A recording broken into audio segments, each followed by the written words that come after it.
Yo, Joburg, this is episode 188 of everybody's favorite G.I. Joe podcast from South Africa.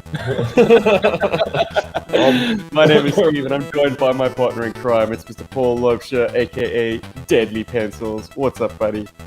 Oh, not much, my man. I am chilling here. It is autumn is starting to creep in, and it's looking really pretty in South Africa in a weird way because I love autumn. But I am good. How's things in Australia? I showed Kim Die Hard last night for the first time. Best Christmas movie ever. Christmas in March. Listen, man, there are certain films that I stick on that are part of her education that I actually confiscate her mobile phone for. Die Hard is such a film. I wanted her to be totally captivated without any kind of distraction. And it works, man. She was asking all the right questions.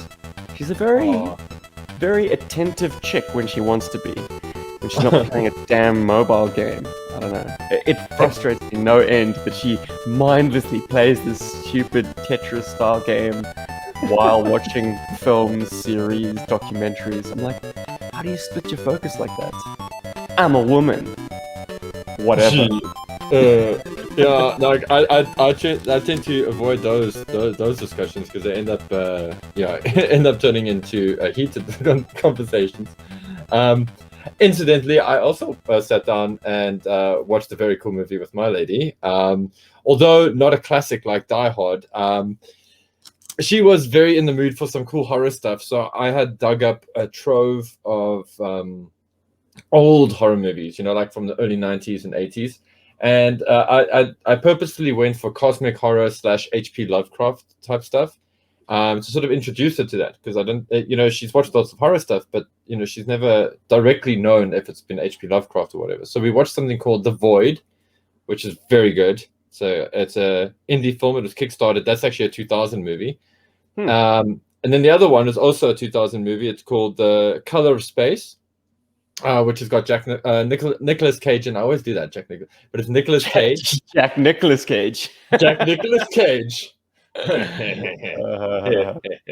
Anyway, fantastic performance by him. He is so unbelievably nuts, but he's great in this movie. Also a 2000s film, and then got it to watch a classic horror movie. And I don't know how it was in your side of the world, Steve, but in my side of the world, this film was regarded as the most satanic movie you could ever watch.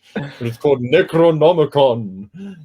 And so great. Paul, in the immortal words of Neil in Heat, a needle on zero going the other way when it comes to horror. I'm like, whatever. It's a genre that's totally dead to me. I don't get it. But hey, whatever, man. I guess there's something very primal about a scare and the various ways you can induce a scare in someone, be it a jump scare, be it a lingering perpetual horror, but man, it's just not my bag ever. I get that. No, you're not weird at all. Like, I mean, what I'm gonna say may strike you as weird, but I don't get scared in horror movies. I've very seldom in my life had a moment where I've watched a horror movie and been like quite creeped out by it or had any lingering sort of terror from it. I just find them to be very soothing. It's the weirdest thing. I find horror movies just so relaxing and calming. And I got to say, I found the only other human being I know who has that, and she happens to be my girlfriend, because she's just exactly the same. She's just like, this is such a cool movie. And we're watching, and there's like lots of grossness, and she's just like, wow. Have you checked your pulses recently? You guys might be undead. Actually. We might be. But yeah, so those are just some of the things. So yeah, so you said Kim enjoyed Die Hard. I'm so happy for you. Like, really, like, it's a weird thing to congratulate another man on. Oh, congratulations, your wife loves Die Hard.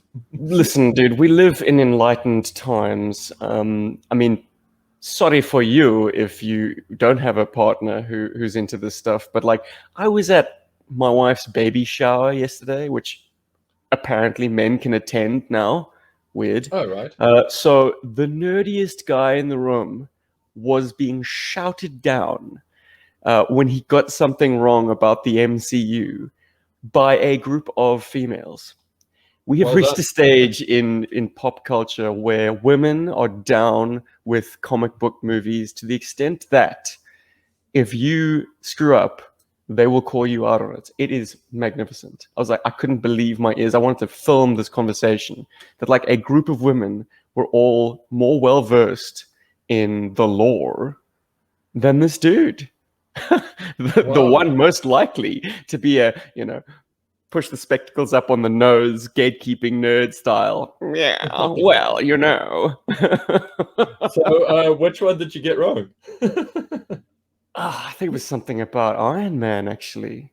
Oh, I shocker. don't know, man. If I was so agog that I've sweated the details completely. I don't recall, but I just do recall it being a wonderful moment where they were all chiming in, like with detail. It's like they read the Wikipedia pages or something. Something. Anyways, let me not be a gatekeeper myself.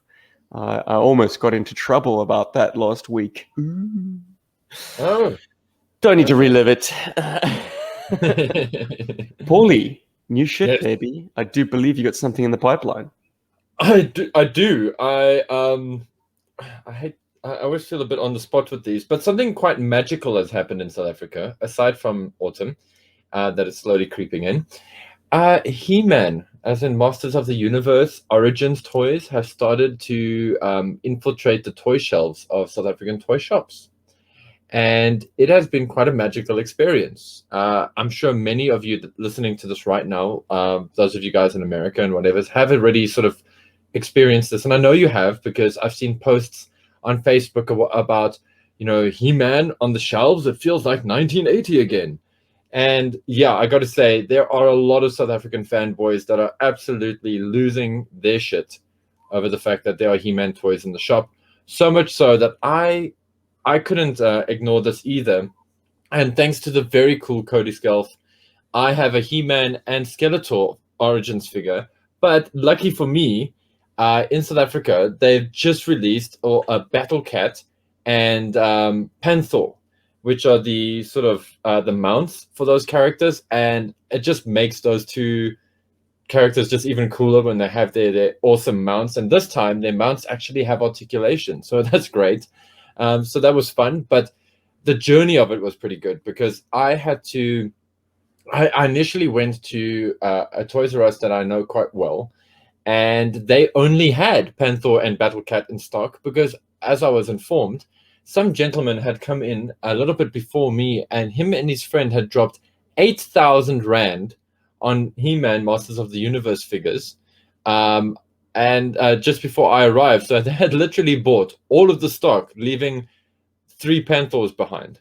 I mean, how crazy is that? I haven't heard that in a long time from anywhere. And so I had to then trek to another toy shop, who, luckily for me, had just received their stock, and it was all thrown on the floor. And I managed to pick myself up a Hordak action figure from that line. And they're so cheap, and it's just magical, and I've been sucked into it. And I'm not going to collect these, How per cheap se. is so cheap? 200 Rand a figure. Ha! Lovely. Right? I mean, it's like it'd be $15 or less.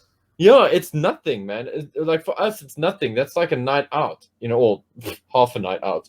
But like in Australia, that's like the cost of a burrito.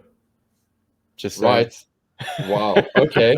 Well, there you go. So, ladies and gentlemen, I mean, yeah, I suppose it's 50 Rand more than a pizza. You know what I mean? So, I just couldn't resist, and it's great to have that experience, as an adult, and just be able to buy one or two of these toys.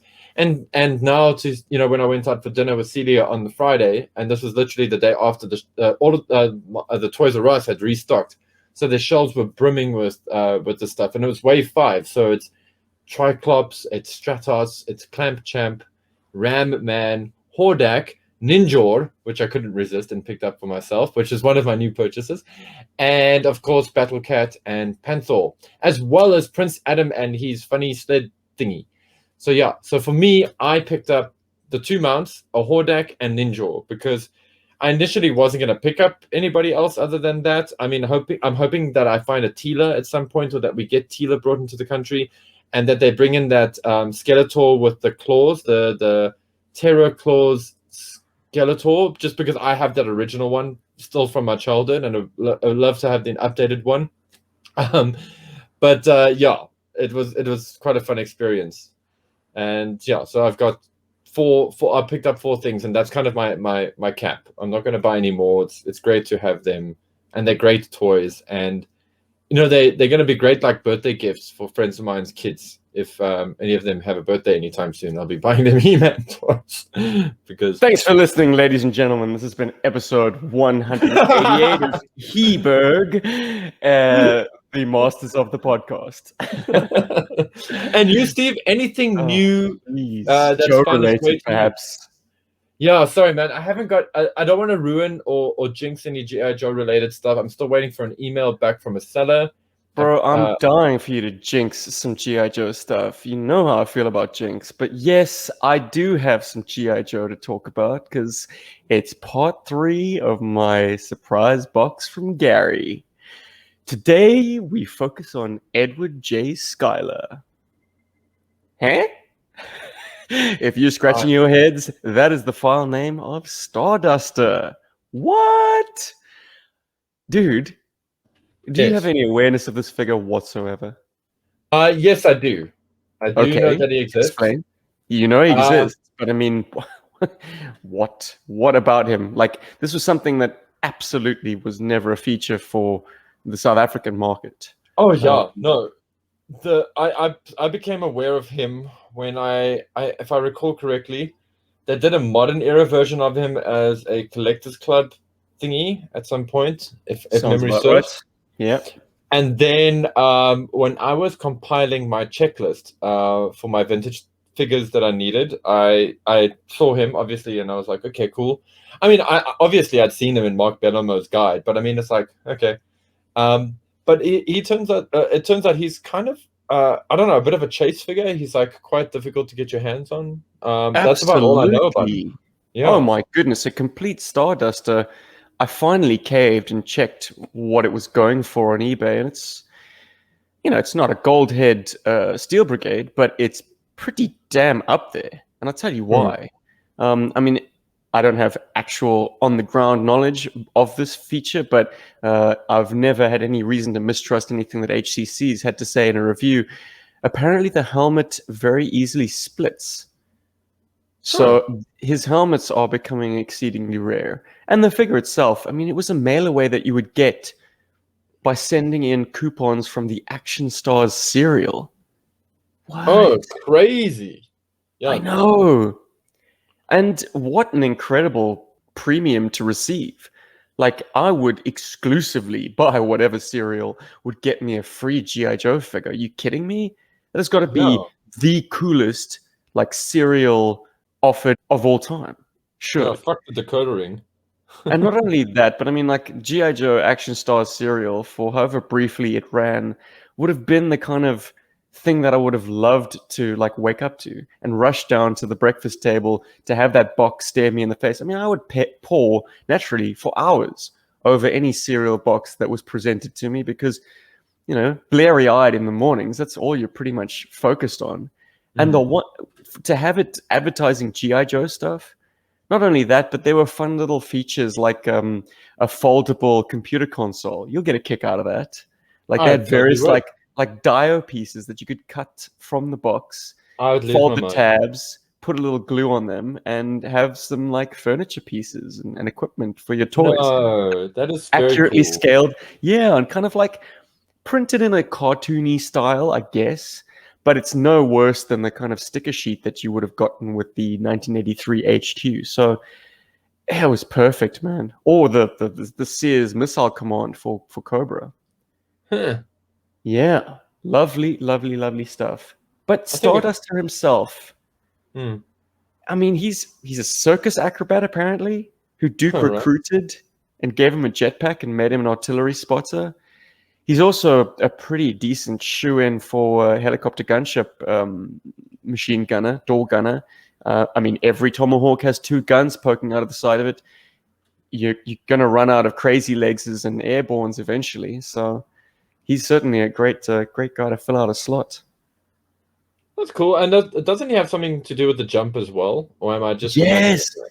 No, he Yeah. was packed with a jump, and Gary very thoughtfully included a jump with him, even a jump with its laser sight intact. I was like, Oh, whoa, whoa. man, that's like hen's teeth, and risking shipping that as well. Like it's so thin, so thin. Anyways, he has his jump, and this prompts me to ask you an interesting question that was actually posed by our buddies at Anything Joe's, the podcast. This Oh, is a cool. listener question that arose from their last show. What is your stance on repro parts, Paul? We're doing a Ooh, Steve asks and Paul answers section immediately because goody. that helmet, buddy, that helmet is not easy to come by, and it kind of makes the piece, doesn't it? I think it totally does. It gives him a lot of character because he doesn't have an original face sculpt, does he? He's using somebody else's face sculpt or head sculpt, isn't he? I mean, I'm Yeah, not the even looking at hawk. the internet. Yeah, He's yeah, got the hawk, but with black short hair. fuse ace, yes, with black hair. Yeah. The helmet is the same color, or should be the same color, powder blue, as the rest of him, and it has a black star, or black outline, and a clear star, kind of tampered to the front, and has a black visor, which, according to the cereal box art, should be kind of smoky, opaque, but Uh-huh. they just went with black plastic, which is kind of a cool look. I'm not gonna lie.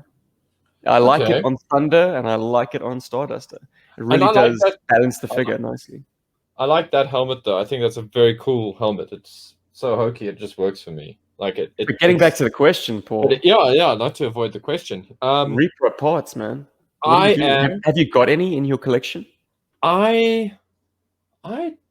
I do have one repro part in my collection. Jim Godfrey gifted me a Moray. The light, the lens for the searchlight, that is a repro part. I don't know how it was done because it looks beautiful. It doesn't look like a repro part. How do I feel about repro figures or repro parts or whatever? I'm actually totally down with it. I'm I'm so down with it, in fact, that I I would like to, in future, at least this year, start releasing some of my own. And they wouldn't be repros; they'd just be my own original creations. But I'm so down with that, especially because it's one thing to, and this is something I'd like to get into in this show as well about collecting and collecting goals. But there comes a point where you kind of have to ask yourself, is it really important to you to have that original piece from 1983? Or is it okay just to have a copy of it, that it looks good enough for your collection, and that that perhaps you're not going to sell, or whatever. So, or does it improve, will it improve the figure, for example? Like, I know for a fact I would love if somebody actually went over all of the common broken crotch figures, like Monkey Wrench, for example, and Leatherhead, who Leatherneck. Beachhead. Beachhead's No, crotch always flies off at there's moment's glance. exactly. I'd love it if somebody went and actually did repros of those crotches, of those waist pieces, or hip pieces, because with a bit of an improvement there to prevent that from happening, I'd be totally down for that, because that is I'm worried that, like, in the hunt for us to try and find all of these parts, eventually at some point, that well is going to dry up, and we are going to be left with broken crotched figures and things like that, and it's just going to make unbroken stuff, or yeah, it's going to make unbroken stuff just more and more expensive, which is really cool if you're like die hard and that's what you've dedicated all of your earnings and stuff for. But for those of us, for some of us schlubs who are quite happy to have repro pieces, I am down with that, man. I'm totally down with it. I just think it does Well, get yeah. will the plastic not outlast the size of Joe collectors who pine for this stuff? What I mean by that is you're worried that the supply will dwindle and run out. Yeah. I'm going to throw in an X factor and say that Joe collectors are obviously aging out. Give it 20, 30, 40 years, and the amount of Joe merch then popping up on estate sales will quickly obviously go up. Yeah. outstrip the amount of us still left standing. Hmm. So there are so many factors going into this. I mean, actuarial scientists out there, I'd be interested to know your findings, particularly. Just kind of playing the numbers game of how many of us are still out there rapidly collecting. I mean, I do think it's reached a peak, and the only way from a peak is down, right? Yeah, that's true. Yeah. Interesting. But it's So, like, but Paul, repro-parts, bottom line, you're okay with it. Cool? I'm No okay with problem. it. Bottom line, yeah, I'm done with it. Nice. Okay. You Just said that that lens is actually indistinguishable from the original. yeah, Now, some might say that's a problem. Like, if you're going to have repro parts, give them an intended tell so that at least to the trained eye, you yeah. can't be fooled. It's the it's funny that this came up in the last episode of WandaVision, but the ship of Theseus, where if you start replacing all the timbers from this ancient ship, eventually none of the original parts will remain. And can you Mm, still say that it's the ship of Theseus if Theseus never touched a single board on it? Hmm. mm. No, that is Hmm. true. And as collectors, I think we very much relate to that. Hey, I mean, it's a point of pride for me to, like, for example, have a Cobra Commander and something, and like go, wow, this toy is actually as old as I am. And this is something I've sort of picked up from you. But you know how you like a GI Joe that's been played with a little bit, that's got a bit of playware. I definitely enjoy that to a large degree, because then that way I sort of know that I'm getting an original Joe or original stuff, because it has got that weathering to it. It's like a patina. Mhm. As um, I can't but help but think that there's a slightly different feel. You know, the original Hasbro part was machined in a factory under quite high standards of production. I mean, mm, I feel like original Joes had far fewer mishaps and common factory errors that we see, and the production run was that much larger.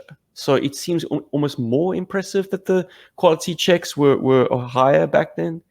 I don't mm, know if you think about how many defects were in the 50th anniversary, for instance. Those yes, figures are rife.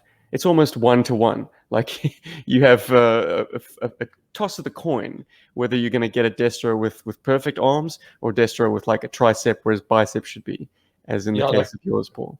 or rather, what you should say is to get a figure that actually looks great is more of a is a rarity. I think Yeah, that sums paint it up. Yeah, slop. Sure, yeah. sure, sure. So, in the vastness of the numbers that were the original GI Joe run, it seemed like they'd cracked the QC issues early on, and it Mm, just had an excellent standard. And so I'm always concerned that like a repro part will just feel a little bit cheap because it has to be. I mean, yeah. these are low run numbers, and working.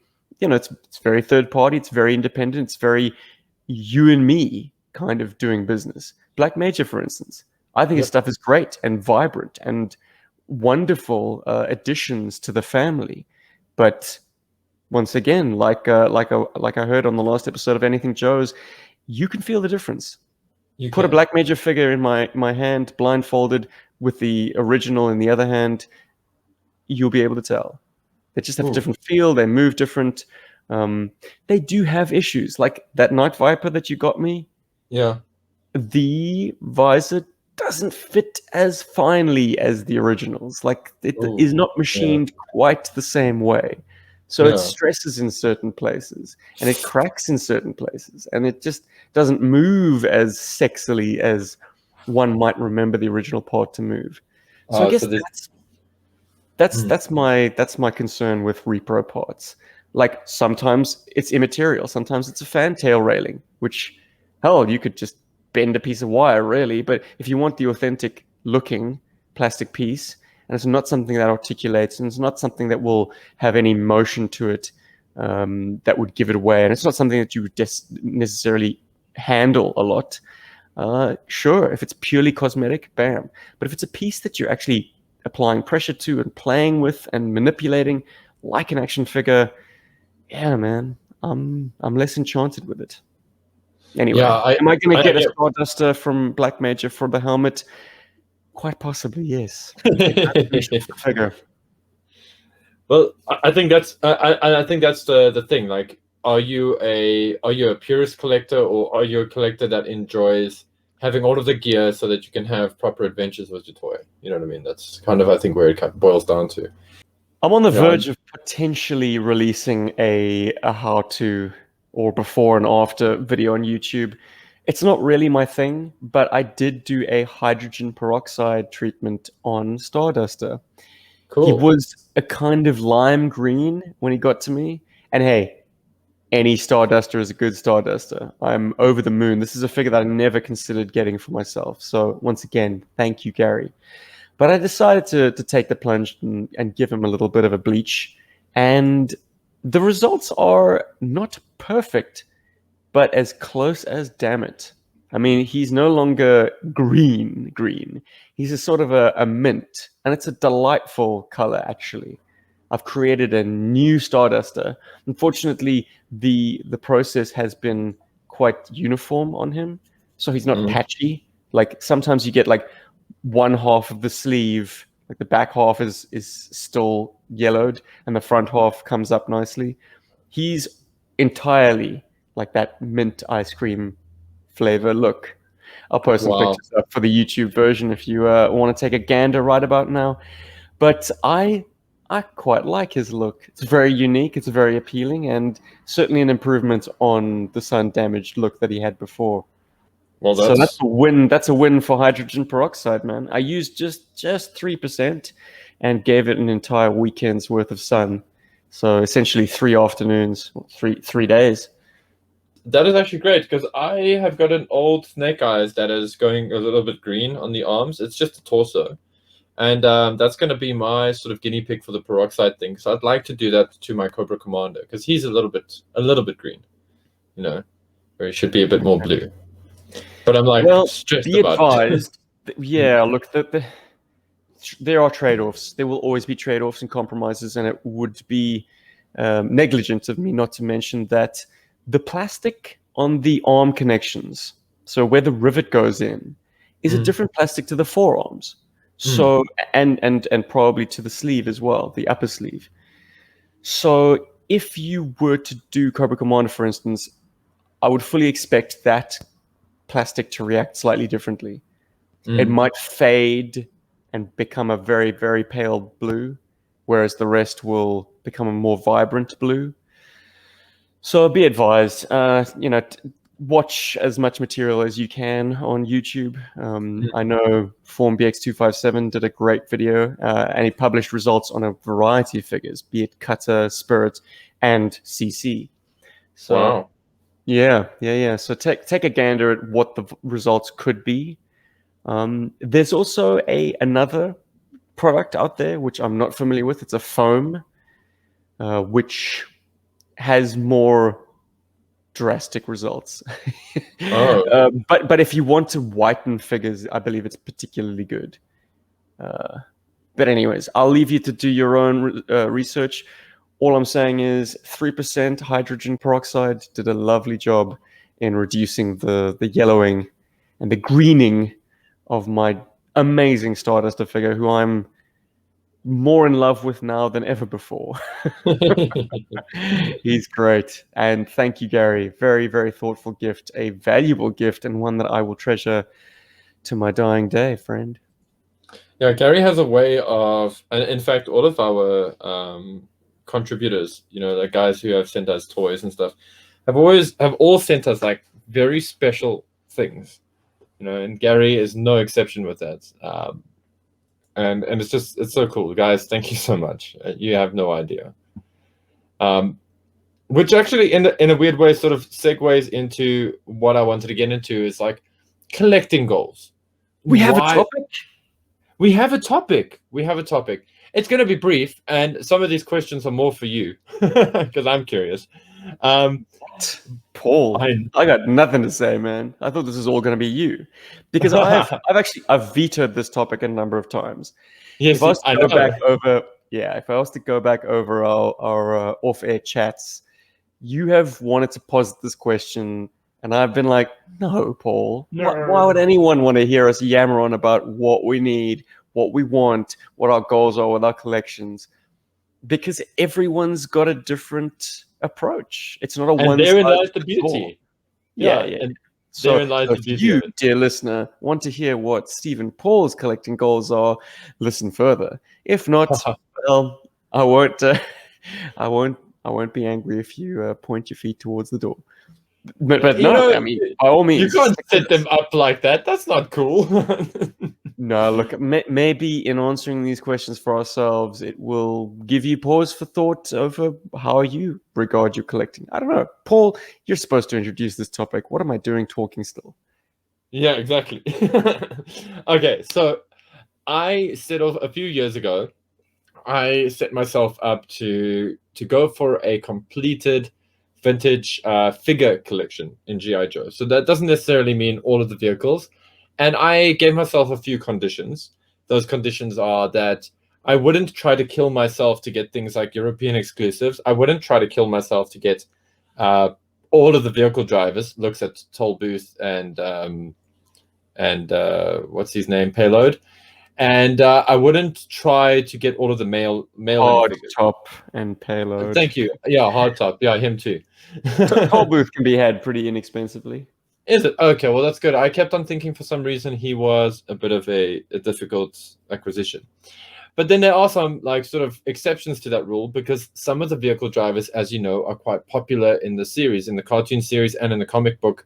So characters like Zartan that are classified as vehicle drivers, Wild Weasel, Copperhead. I know that Andrew likes that one quite a lot. So those were my exceptions. Those were like guys that I wanted to have because, you know, I have some kind of connection to those characters. So I am now sitting in a position where I am for 1980, specifically 1980, not 1990, 1983 to 1989, which is kind of my gamut. I need 14 more figures to complete that, which you must understand for me is a very magical thing. I never, ever, ever thought in my life that I would have all of the G.I. Joes released on cards between the years 1983 and 1988. And this hasn't been like a blind collecting thing, okay? And this is where this topic comes in, why I was curious to also, like, I would love to hear feedback in the comments, because I'd like to carry this feedback over into the next episode. And I'd like to hear what Stephen's goals are with regards to and this, if you could leave a like on this video, that'd be great too. Thanks. it helps us more than we know. Like, apparently, literally, we I don't really know. don't know. It helps us a lot. I'm parroting what I've heard from other shows, far more successful than ours. Hey, man, I think our success is great. I think this is the glass ceiling of G.I. Joe hardcore. But hey, why not suggest us to your friends? They'll be completely mystified by what we have to say about this obscure toy line, and becoming more obscure by the day, sadly. Boo! If you're listening to this on a podcatcher, why not leave us a review? I think we have had one iTunes review in our history. I think I might do a backflip if we get a second, because that first podcast review is written by yours truly. Yes, Paul, we can review our own stuff. Why don't you take the hint, brother? Okay, well, hint taken. Okay. Wow. Drop us 5 stars or drop us 1 star. Either way, just 6 drop stars, us if you can. Because Please continue. Anyway, so yeah, I'm sitting here and I'm like, I got 13 figures to go on this line, and I'm super, super excited. Whoa, and did you get one in the interim?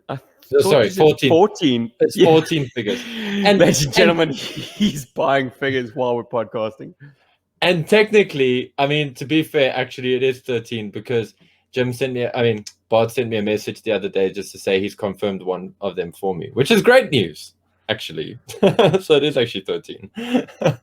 But yeah, guys, like, this is a major thing for me. And I'm curious, what are you, our listeners, what are your collecting goals? Like, we had a message from a gentleman who said, that he's recently gotten back into getting some toys, but he doesn't want to have a full collection. He just grabbed a handful of the stuff that mattered to him, right? So he was like, oh, he grabbed himself a snake eyes, and that's kind of I think it was like 5 figures or so, and he's really happy with it. That's what he wants. That's what matters to him, and that's totally cool. I think I don't think you have to have a whole GI Joe collection, to be a GI Joe collector or anything like that. So I'm going to point this at Steve, who has curiously muted his mic. Hey man, Steve, I don't live alone. I know. Clean audio must be maintained, kind of. Yeah. So what are you like? What do you actually have a collecting goal with your GI Joes, or are you sort of very happy with where you're at with your Joes, or are you discovering new figures that get you excited? How's it working for you at the moment? Well, the last time we tabled this discussion, I think I settled on my collecting goal for my collection is to have a property large enough to display it. Because I'm very happy with what I've got. I've got more than I ever bargained for out of my Joe collecting. More than the child Steve could have ever imagined playing with. So much, in fact, that when I am surrounded by my collection, it becomes difficult for me to decide, okay, do I want to take that one off the shelf, or do I want to take that one off the shelf? Do I want to play in the early 80s, the mid 80s, the late 80s, the 90s, or beyond? I fight myself constantly. But I must say that, without dragging down the proceedings too much, being 9 time zones away from home makes me miss my collection. So my collecting goals at the moment are to be reunited with my collection. Okay. Because while I have a wonderful selection of great toys here with me, it is limited. Yeah. Dude, I have a Flag and a Defiant. I mean, that just says it all. What more do I need from G.I. Joe once those massive, incredible, historical items have been ticked off? I'm done, son.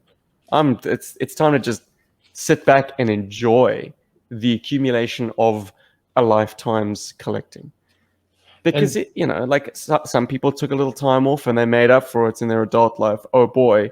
I mean, if I look at how quickly you have bought your vintage O-ring collection, I'm staggered. Because literally I've been collecting this since the age of 4 to get a collection that is now, in terms of figures, smaller than yours. Crazy. I actually, crazy. I didn't even think I actually didn't think that was the case yet, to be very honest. And yeah, man, I'm definitely not 14 figures away from complete 82 to 83. I'm guessing. Yeah, 83 to 89. 83 to 89 collection. Yeah, bravo. That deserves a round of applause, man. That's some persistence right there. Take a thanks, dude. But in and amongst your other collecting habits, yeah, you're impressive, man. You definitely are a focused collector. Thank you, dude. Not focused. I mean, you're a shotgun collector, but you surprisingly hit a lot of targets. Right? That's a shotgun. With birdshot. Yeah. I use a scorched earth policy. No, the thing is, I think the magic of G.I. Joe, and I think one of the things that makes it such a priority for me, if I'm looking at a G.I. Joe, for example, of like 600 Rand or 900 Rand or whatever, it very quickly supersedes anything else that I'm looking to buy. And that's not because I have a hole in my collection and I have to fill it. That's because I really love, I would say 98% of all of these toys. At least I'm talking straight carded stuff here. Never mind just vehicle drivers. Vehicle drivers, that's a whole different boat. Vehicle drivers for me are like little bonuses. But I just love them. It's so cool. I mean, now I'm busy. I'm waiting for a DJ to sort of shake loose from an auction. And I have contacted the seller and I'm just waiting for a response from his email so that we can close the deal faster instead of me having to wait until the 15th, for example. But I'm really excited about this DJ in my collection. I'm really excited to have this toy. And I know a lot of people hate DJ, blah, blah, blah. But it's fascinating, just the little clip that goes in his shoulder and his little antenna and all of that. That's great. And I and I'm thinking about how cool it's going to be when I have it, and what I'm going to do with the toy, and what kind of like stories will pop up in my head. And that's the thing that's like exciting about this collection, is that GI Joe always brings something a little bit new to the table, which is great for me, and that's what it's about. And it doesn't help when we do very cool reviews on very cool Benelux catalogs that make me that just further fuel the sort of fantasy of these toys and things that you can do with them. And Part 3 coming to YouTube this week. hell yeah. And Click I the mean, notification bell to be notified as soon as it drops. Ta-da! and it's gonna be it's gonna be like really bittersweet for me when I do finish this collection, because I'm excited about getting the 90s stuff, but I also don't want everything from the 90s. There will be holes in my collection, and I think they will always be there from the 90s, and that's just because there's a lot of like repaints and things like that I'm not particularly interested in. But yeah, man, this is exciting for me. This is really, really cool, and I was just I'm always curious, and that's why I want to hear what you guys say in the comments, because I want to celebrate that with you. You know, like, it's great to be able to finish collections and things like that, especially if you don't intend on reselling it one day, especially if it's just these are your toys. And coming back to the He-Man thing, I could just imagine, and I've spoken about this before, I call it the dream. You know, when you have this dream, you walk into a toy shop and all of a sudden there's GI Joes in this toy shop. Like, for some reason they found some box that was missing in the back of their warehouse for like the last 20 years, and they just unpacked it, and it just happens to be like every GI Joe you've ever wanted or whatever, and you feverishly grab them all and throw them into your cart, and you run off to go and pay for them, and then your card doesn't work, and then the ATM doesn't work, and then, oh my god, and then you wake up. You constantly get roadblocks to, and not the action figure roadblock, but roadblocks to trying to get those damn things to come home with you. Yeah, exactly. Yeah. Constantly out of reach. Oh, thanks, Dream. But then again, I'd sure prefer dreaming that than the kind of panicked dream that I had last night, which was I was back at varsity and I hadn't studied for the big exam. Oh my goodness. Trying to glean whatever information I could from my colleagues before going into the exam venue. Like, and what about, yeah. Oh, crazy, man. Terrifying. Those are terrifying. So I just want to raise a glass to the Masters of the Universe fans, because those guys must be having a special moment right now. You know, that must be euphoric for a lot of them, especially in South Africa, because it's very uncommon for something like that to happen, and they're having that, and that's why we have this fervor, and that's one of the reasons that that's pushed and strengthened this conversation. Because, like I said, walking into a Toys R Us and hearing that somebody and his friend had spent 8,000 Rand collectively to buy all of the He-Man figures that were there, I mean, that's insane. But I understand that, because had they been vintage Joes, I may have also blown 4 or 5 grand on GI Joes. Bills be damned. and that's the thing. Like, where do we draw aren't we the lucky line? they're just not making the product we want to buy? Damn right. Yeah, it's a problem. I mean, yeah, look, it seems Masters of the Universe collectors are well catered to. But I guess Masters of the Universe never needed to move past its iconic looks. And anytime it tried, it was a mistake. So they know what Masters of the Universe's sweet spot is. I think with G.I. Joe, it's a little bit more amorphous, and there's a lot more room for trying new things, like the classified line. But we're dabbling, I'm at least in my mind, going to a place that is fertile ground for another topic, which is the scale wars, which, according to our buddy Bobby Valor, have been won by the 6-inch. Yeah. So I mean, we are dinosaurs as 3 3/4-inch Joe collectors, and our toy line, very rightfully so, is dead. Long live the toy line. Long live our toy line. And it's not a bad thing. I love there being a cap to what I need in this world of toys, because priorities, you know, if there's an open end to our toy collect. Like if I was a 6-inch collector right now and spoiled for choice as to like, wow, I can now have an entire Marvel and DC and a fledgling GI Joe unit in scale with one another, plus all the other big brands, intermediate brands, and small IPs, everything, all playing nicely under one scale. Whew. Yeah, it would Magical. be, well, it would be punishing on my credit card. Yes, it would be. It would be super difficult to resist. I mean, it's crazy. But anyway, yeah. So But I think what is lovely to draw from this conversation is that both of us are very satisfied with where we are at the moment. It's not like we are starting out with this enormous hill to climb. We kind of can relax into it a little bit and enjoy what we've got, which is something that I've always tried to be a strong proponent of. As collectors, we so often just are more in love with the thrill of the chase than the acquisition. And that's fine because you're getting that dopamine hit, you're enjoying yourself, it's fun. But what does it say about the stuff you've amassed already? Are you just kind of leaving them in your wake and forgetting about them? Or is there an opportunity to take them down and enjoy them? This is why outlets like toy photography are so important. And for G.I. Joeberg and our followers, the toy play motion work that has been, there's been a smattering out here and there and everywhere, which is wonderful, coming from all quarters.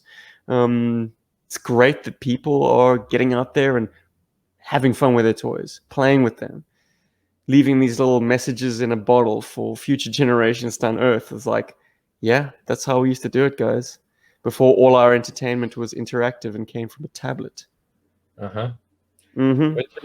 Yeah, and limits are a thing, and yeah, just appreciation is another thing. I mean, I like that I can take my entire GI Joe collection as it stands. I can pretty much throw all my toys, all my figures into like basically 2 shoe boxes, and I've got all my little weapon boxes, all my accessory boxes, and that's it. So damn, son, you got big feet.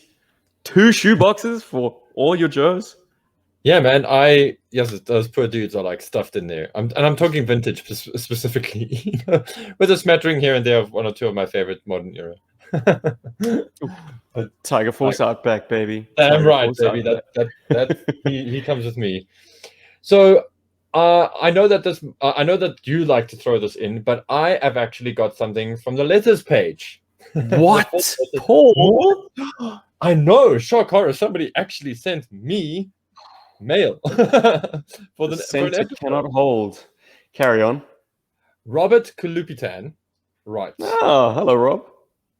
He goes, "Hey, Paul, I had this in mind after watching the Joeberg the podcast a while back about the Pogo. I believe I can help make the Pogo a bit cooler now. When I listened to your Defiant vs. Pogo face-off, it was a mismatch, 1-on-1. However, if you put these technical parts that I believe it may have added additional advantage and tactical knowledge." Here goes. Point 1. In Terra alone, this was given inspiration to him via the Mobile Suit Gundam mobile suits like the Zok, the Ball, and the very maneuverable space-type modified mobile armor units.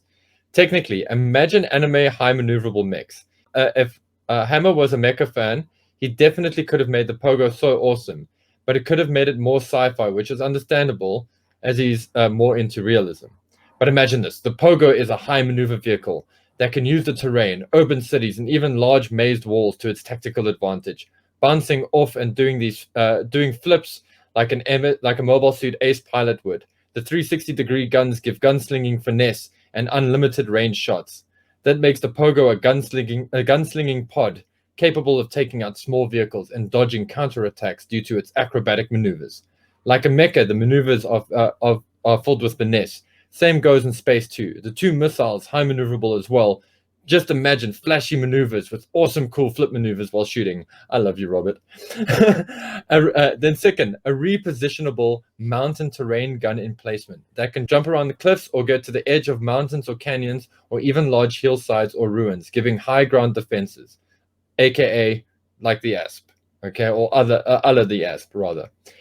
back in space, a swarm of these guys are quite capable of defeating the Defiant, even with only 2 missiles each. Given if the ordnance are high maneuver smart missiles, giving the Pogo a feel like a TIE fighter or a Valkyrie from Macross. So, yeah, that's cool. Like, Detailed response, man. Oh, I I dig wish there that. was like an Elseworlds retelling of G.I. Joe that was totally anime. You know, like we've got a Japanese animated X-Men cartoon. I think it only had 1 season, but it's just so different. So different. And yeah, resetting G.I. Joe in that anime vibe with that Macross style combat, you know, with just like clouds of missiles launching off every Sky Striker. Yeah, Yeah. exciting, man. It So certainly that's have fun with things like the Flag and the Defiant. Very, very cool. and yeah, and any letters that you have seen or anything that you or postbox the GI Joe book or postbox the book. Always, brother, always. Rob, with his use of the word flip, kind of reminds me that, like, flip in South African lingo is a placeholder for the F bomb. It can be, Flip, yeah. man. I crashed my Flip, man. car. Yes, I flipped him off. Yeah. Okay, that's a slightly different context, but yeah, no, like you would just say flip, where you would normally say an expletive. Yeah. But Yeah. just a random grab bag of messages on our mobile command center review, which was shot years ago, but is our most watched video on YouTube. Don Squires says, "I chose the Rolling Thunder over this. I stand by my choice even to this day." What would you say to that, Paul? Rolling Thunder or MCC?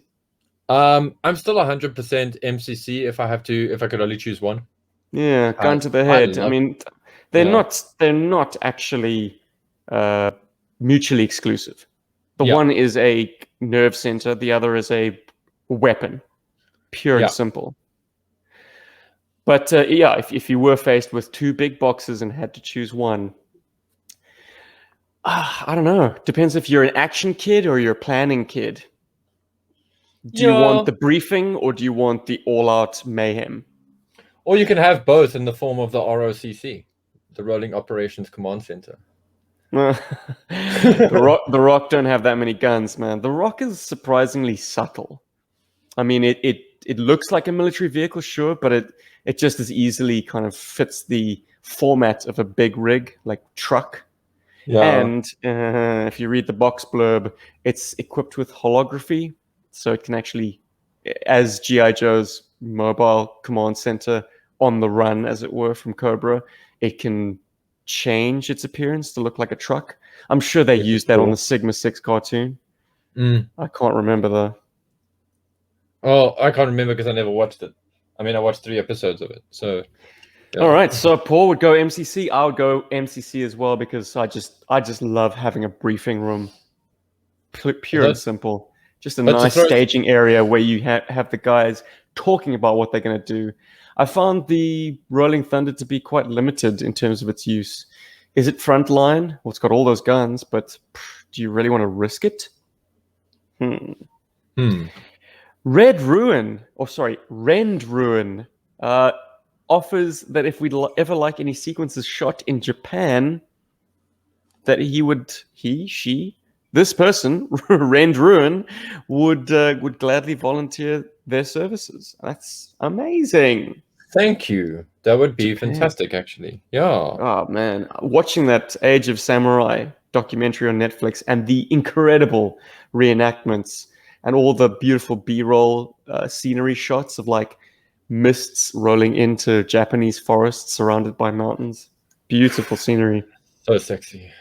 So that is a very tantalizing offer indeed, Rend Ruin. And just to cap off some of the feedback from last week's topic on Budo, Attila Pota commented that, "I think you guys fall into the trap of worshipping the Western idea of the samurai. In truth, they were thugs who seized power for far too long in Japan's history. Good riddance, they are gone."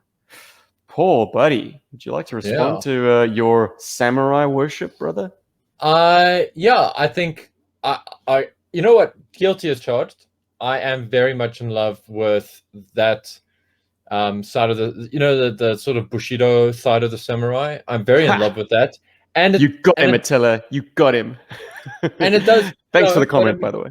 mean, yeah, but at the same time, I didn't want to sit and go into like all of that stuff. I mean, I am very aware that they were quite, for lack of better words, quite totalitarian, and they did have an iron grip. And I mean, listen, martial arts as we know them today, a lot of martial arts were designed to protect yourself from the ruling shogunate. I mean, a lot of karate's origins are actually, well, do stem from protecting yourself from feudal warlords who wished to take over or take your land by force. And this was not just your land, it was your homestead.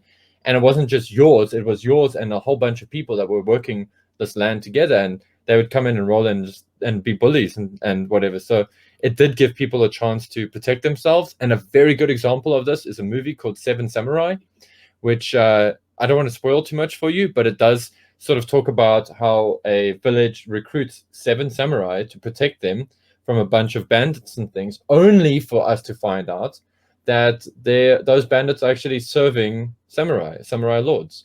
So yes, I get that, but then you look at guys like Musashi, and or Miyamoto Musashi, who did lead a very intense samurai life. He was one of those guys, and then turned his back on it completely, and is now regarded as the sort of the father of the sort of Bushido, the way of the warrior, that Bushido mindset.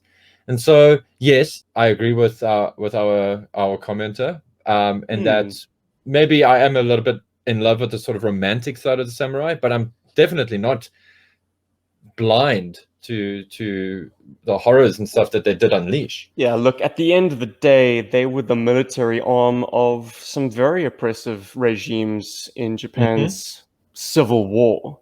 And history always has two sides. Well, far too often it's the victors who write the history books. But yeah, if you've fallen on the wrong side of history, certainly the guys putting you to the edge of the sword would be hated. And yeah, I'm sure there was a lot of thuggery and bad juju as well. I mean, by being classed as a samurai, you weren't necessarily a philosophical warrior poet with good ethics running around in the back there. Sometimes you were just pure and simple a violent thug who wanted to live and die by the sword. Exactly. And a lot of the time, samurai, for all of those great honorable intentions, did do a lot of very heinous things, and they did break their own rules, and they did find a lot of ways to break those rules, to just cut up whoever they wanted to, for example. So yeah, I'm not saying that they're perfect. I mean, there's a reason they were disarmed at some point. Yeah, it's crazy actually. And on the way out, SEO Toy Review once again delivered a 1989 top 10 figure list. This one is perhaps the most surprising of all for me, in that it includes 3 subgroup figures. But just to cut to the chase, Paul, who do you think was number 1? Number 1? Rephrase that question for me. I'm a little bit... He's busy looking up the answers, no doubt.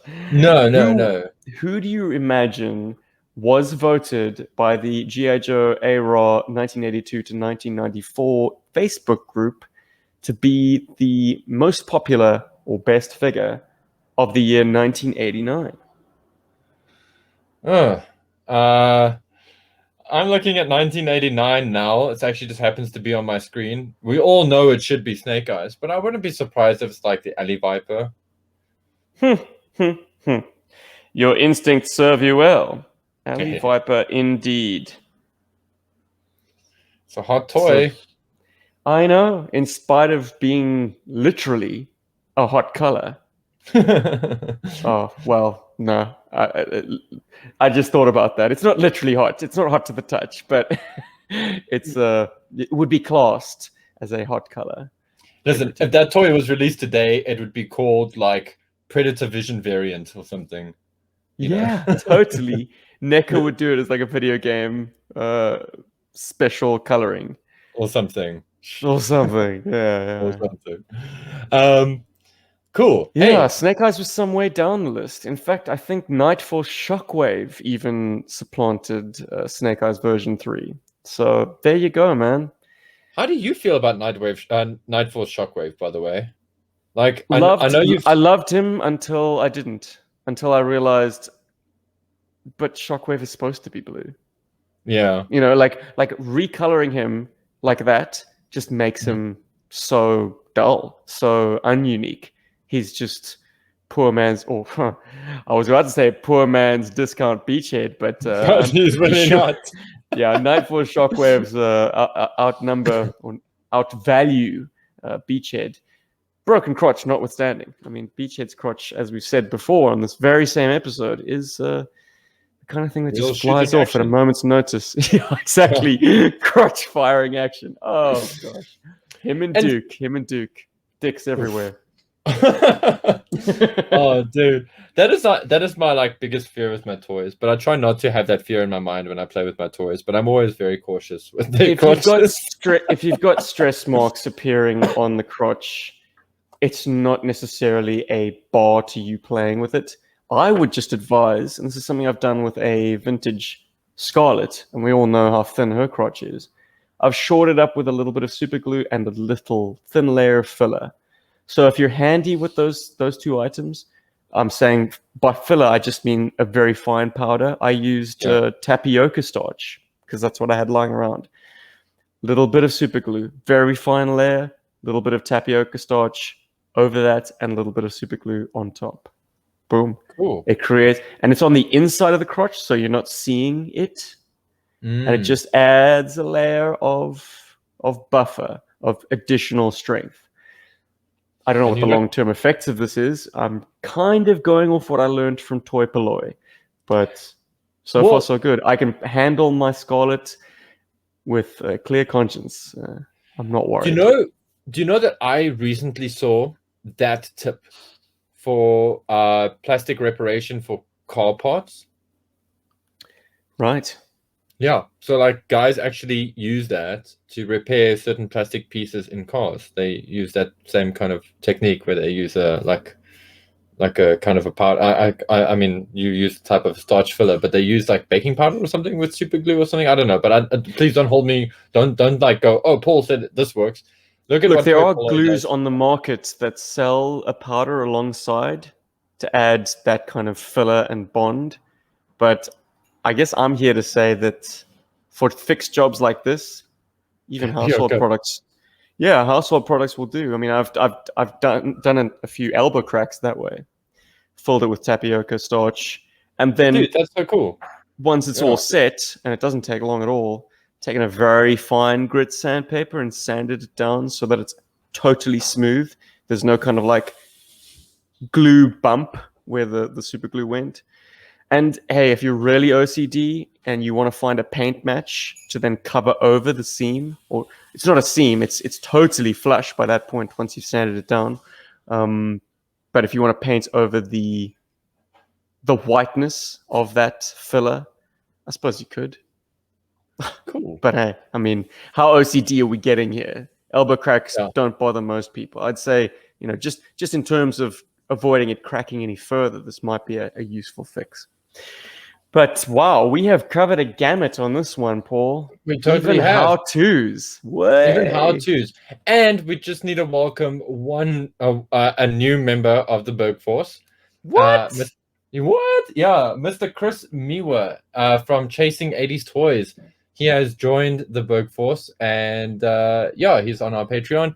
Thank you, Chris. It's great to have you, man. And thanks for the support before becoming a patron. I mean, this guy was always very, very quick to put very positive and thoughtful comments on our videos. So welcome to Berg Force, Chris.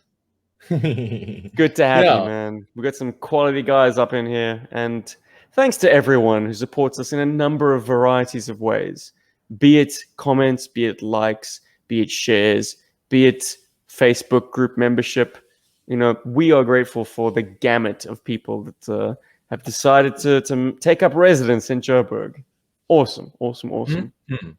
Just like my collection, this venture that we started back in 2011, Paul, has exceeded my every expectation. In Who the knew? wildest ways. Who knew? I mean, back then, literally, it was our voices going out into the void with, you know, nothing coming back on the return signal. Now, not a day goes by where someone doesn't reach out to me and says something cool, says something Yeah. awesome, or just And we've made some wants to great chat, friends. Joe. It's so cool. It's just so cool. And that, I think, is a good note to leave it on, Paul. Hell Yeah? yeah. All right. Yo, Joburg, everybody. Thanks for joining us again for another week's chat, and you are awesome. Agreed. And one day, I really hope that we get to have a beer with you guys again. And yeah, What? All of our listeners? I would love that. That would be amazing. Paul, you're going to be so drunk. All right. Well- Yo, Joe, everybody, and have a wonderful week. We'll catch you next time. Berg.